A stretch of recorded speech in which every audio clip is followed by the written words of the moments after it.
YouTubers, Mike Martin's here, Mike Martin's channel. Well, I've been flooded with emails, requests on Instagram, on Facebook, on discussing what? Well, this blockade, this rail blockade, CN rail blockade, and layoffs, and all this stuff that's happening in the rail lines, and territories, and private property, and blah, blah, blah. Well, I'm going to help you guys with that, and I'm going to kind of break it down and explain this whole phenomena that's happening. So let's start with this. It's the moon. Oh, yeah. 384,400 kilometers. So why am I talking about the moon when we're supposed to be talking about pipelines and acquisitions and deals and trade? And, well, it has a lot to do with this pipeline. So keep that number in mind. 384,400 kilometers to the moon. Well, let's get to the next little section here so you can understand. Pipelines in Canada.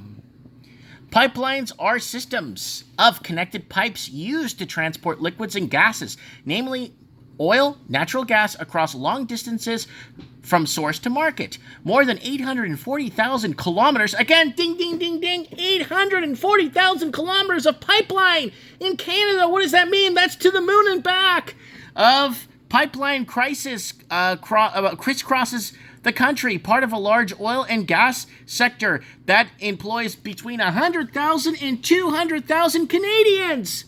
That's a lot of employment. That's a lot of private sector employment there, guys. According to Natural Resources Canada, the sector earns the government on average 19 billion in royalties, fees, and taxes each year. It also contributes to nearly 8% of Canada's gross domestic product. So that's a lot. That contributes a lot to GDP. 8 points. That's a lot of VIG. Now, if you're looking at this and taking a step back and you're a business investor, you'd say this is a really good deal. I mean, this looks like it works.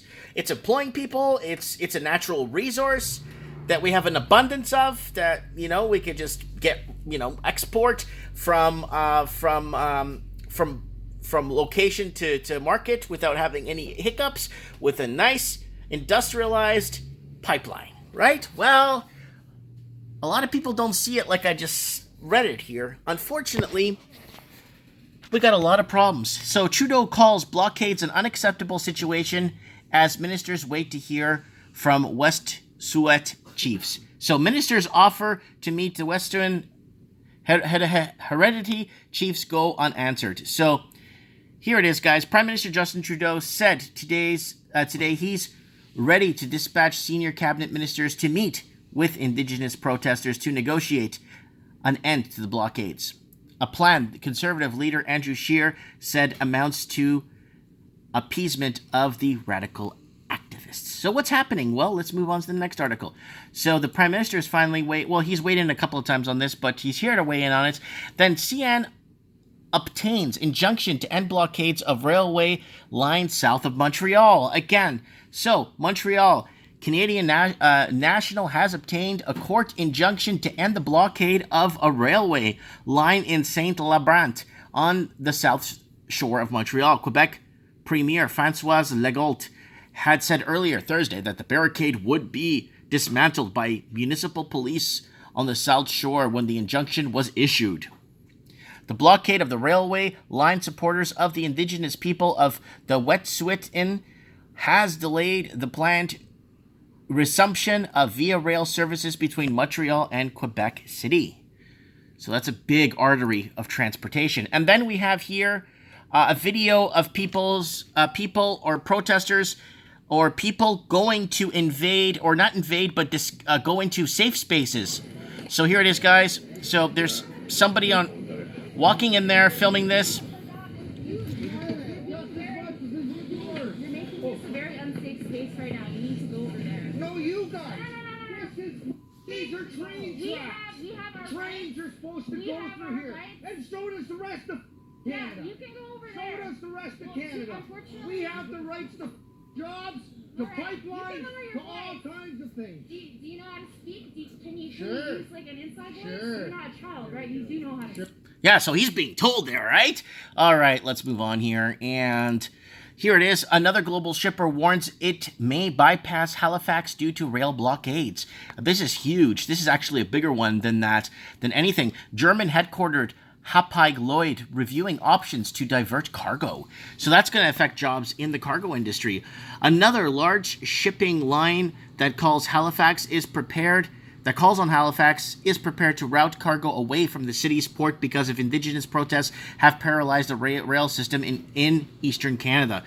German headquarter told us its customers in a notice Wednesday on its website of various options to move or divert cargo out of Halifax has been being explored.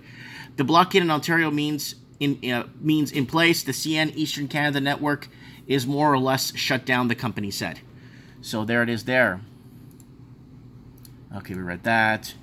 And then Via Rail to temporary layoff 1,000 workers amid rail blockades. So people are losing their jobs now to this. Via Rail says partial passenger train service will not resume this week, as was announced one day earlier, as the company moves to temporarily lay off nearly 1,000 people.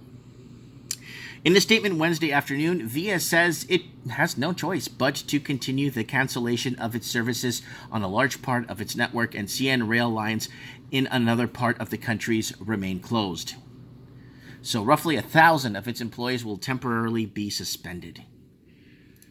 And Via Rail temporarily lays off 1,000 employees. We covered that.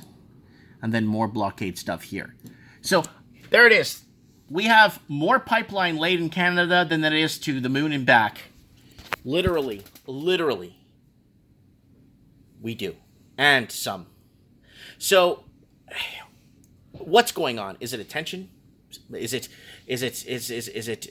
okay, we need to go through some land, but this helps, and it always finds a way to offset and help in other regions in the country, or lacking regions that are creating deficits and mismanagement of budget spending.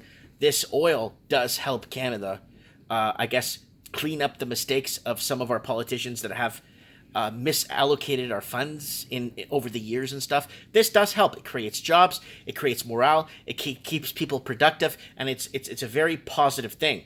They keep pushing the global warming agenda on us all the time, and the climate change. Then people are going to protest against these pipelines, right? So they can't have their cake and eat it too in this situation. So that's kind of what I want to throw out there. I'm looking forward to reading your comments. I always read your guys' comments. Let me know what you guys think in the comments below in this situation, because this looks like a big form of miscommunication in the end here. Let me know what you guys think. Comment below. Thanks for watching.